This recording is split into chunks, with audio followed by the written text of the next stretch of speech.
하나님의 말씀은 맛있습니다. 하나님의 말씀은 즐겁습니다. 하나님의 말씀은 생명과 행복을 줍니다. 500독 성경 통독 훈련 원장입니다.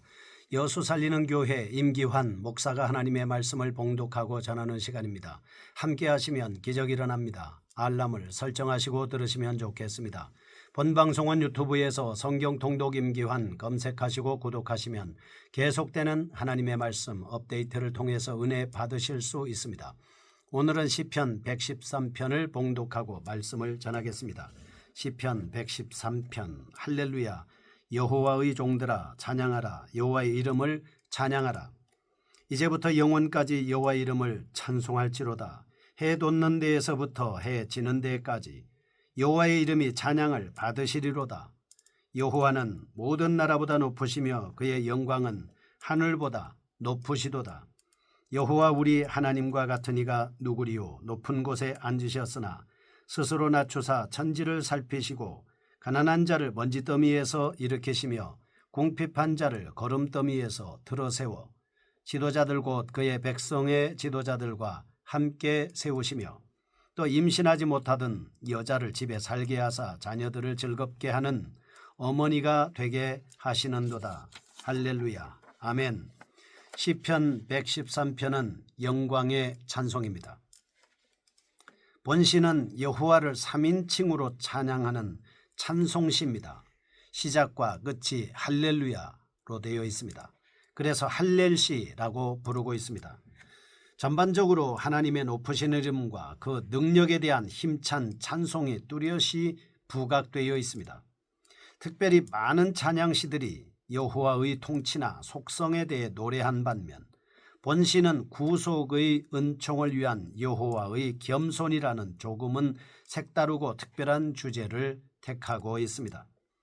시인은 구원을 위해서 하나님께서 스스로 낮추셨습니다. 그렇게 함으로써 낮은 지위에 있던 비천한 자들을 높이셨다고 노래하고 있습니다. 시편 이 113편의 말씀은 빌립보서 2장에 나오는 예수 그리스도의 성육신하신 모습과 똑같은 모습이다라고 볼 수 있겠습니다. 이러한 하나님의 자발적인 피하는 낮아지심은 그리스도의 성육신과 순환으로 귀결되어서 인류를 구속하는 은총의 근거가 되고 있습니다. 존귀하신 하나님께서 지상의 인간들을 돌보시고 구원하시는 은혜를 즐겁고 경쾌하게 묘사하고 있습니다. 본시의 저술 시기에 관해서는 포로 이전인지 혹은 이후인지 정확히 판단할 수 없습니다. 다만 본시는 시편 114편에서 118편과 함께 절기 예배 시에 월삭 축제 혹은 봉헌의 축제 등 중요한 연례 행사 때에 주로 불려졌다고 볼 수 있습니다. 특히 본시와 114편은 각 가정에서 유월절을 지킬 때에 식사하기 바로 직전에 불렸고 115에서 118편은 식사가 끝날 무렵에 불려졌다라고 하는 것입니다.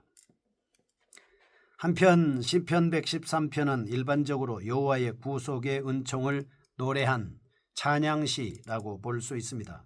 시인은 하나님께서 하늘보다 높으심에도 불구하고 이 땅으로 향하여 인간을 주시하시며 돌보시고 계시기 때문에 당연히 찬양보다 높으심에도 불구하고 우리를 돌보시는 하나님을 찬양해야 된다라고 이렇게 노래하고 있습니다.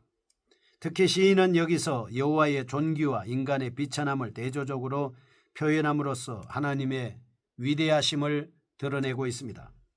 그리고 본시의 표현은 한나의 노래와 연관이 있습니다.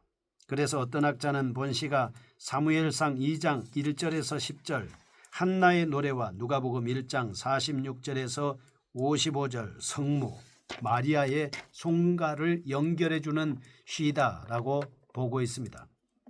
우리를 구원해 주신 여호와에 대한 찬양이 넘치고 있는 본시는 크게 세 부분으로 나누어 볼 수 있습니다. 1절에서 3절 찬양으로의 부름입니다. 4절에서 6절 찬양의 내용입니다.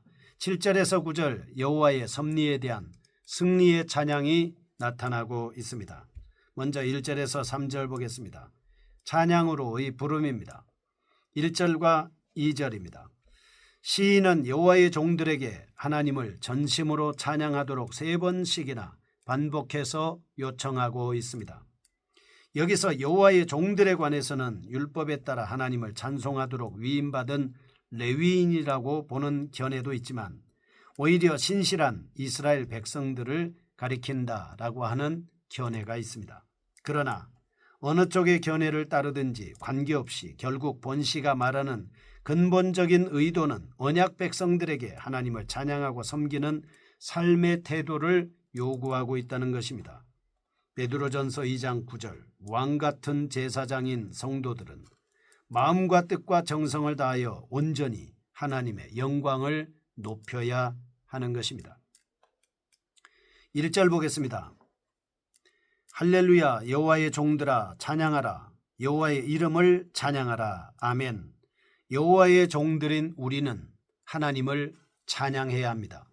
입을 벌려 하나님을 찬양하고 기도하면서도 하나님을 찬양하고 성경을 읽으면서도 하나님을 찬양하고 길을 가면서도 하나님을 찬양하고 잠을 잘 때도 하나님을 찬양하고 쉬지 말고 범사에 항상 하나님을 찬양해야 된다라고 하는 당위성을 피력하고 있습니다.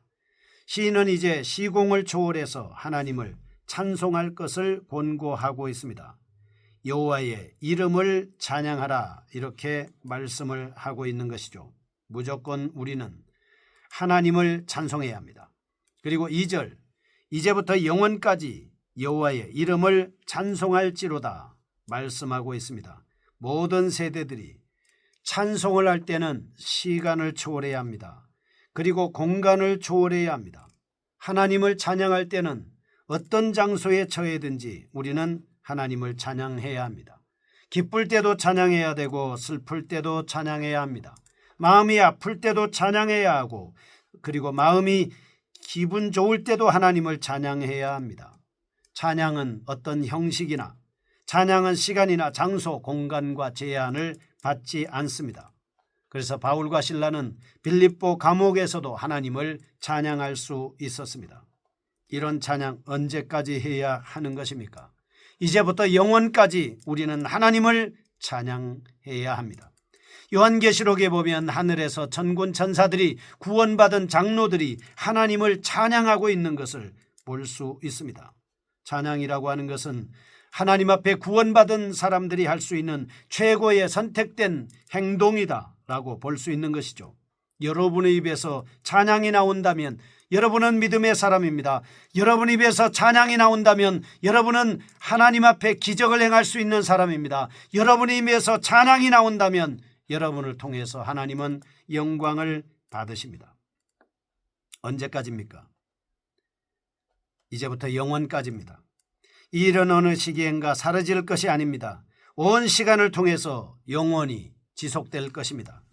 우리는 전생애를 통해서 변함없이 동일하게 지속적으로 하나님을 찬양해야 합니다.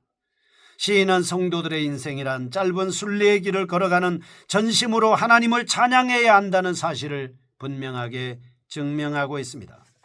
3절 해 돋는 데에서부터 해 지는 데까지 여호와의 이름이 찬양을 받으시리로다 말씀합니다.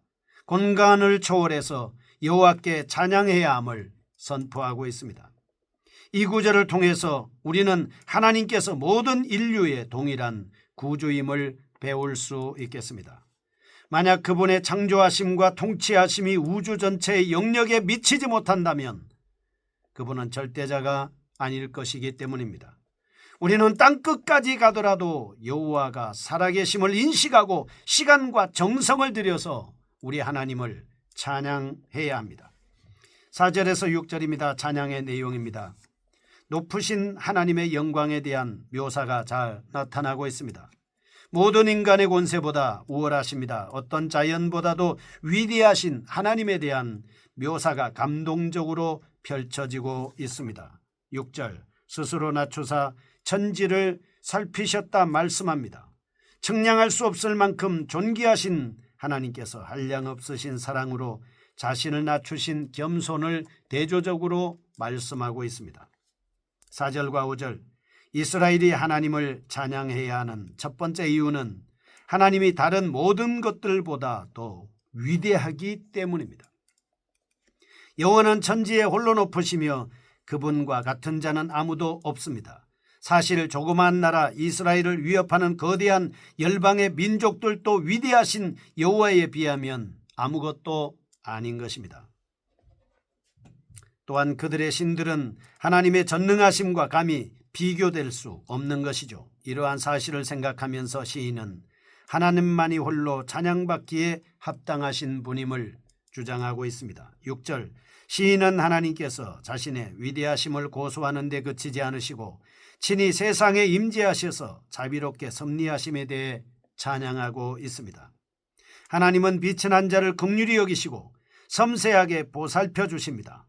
빌립보서 2장 5절에서 11절, 이러한 낮추심은 그의 외아들 예수 그리스도를 인간의 모습으로 보내신 성육신에서 그 절정을 이루고 있습니다. 만약 하나님의 이러한 자비가 없다면 우리는 그에 대하여 공포와 전율을 느끼게 될 것입니다. 그러나 우리는 하나님의 자비로운 힘을 통하여 아무런 두려움이 없이 기쁜 마음으로 하나님을 찬양할 수 있습니다. 세 번째 7절에서 9절입니다. 하나님의 섭리에 대한 찬양입니다.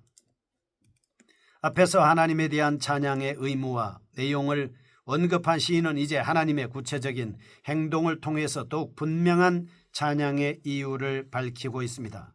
7절, 가난한 자를 먼지더미에서 일으키시며 궁핍한 자를 거름더미에서 들어세워 지도자들 곧 그의 백성의 지도자들과 함께 세우시며 말씀하고 있습니다. 이렇게 약한 사람들을 하나님께서 자비하심으로 비천한 자들을 탁월하고 존귀한 자의 위치로 반전시키도록 섭리하고 있습니다. 여기서 시인은 은총의 섭리를 예정하기 위한 한나의 노래를 인용하고 있습니다. 8절, 지도자들 곧 그의 백성의 지도자들과 함께 세워주셨다라고 말씀하고 있습니다. 당시 수리아와 팔레스타인에서는 사회로부터 버림받은 사람들이 잿더미나 혹은 퇴비 위에 누워 낮에는 지나가는 사람에게 구걸하고 밤에는 태양빛으로 따뜻해진 잿더미 안에서 잠을 청하곤 했었습니다. 그런데 하나님께서는 이처럼 낮은 계층에 있는 사람들을 상류층에 속하는 방백들과 동등한 위치로 격상시켜 주셨습니다.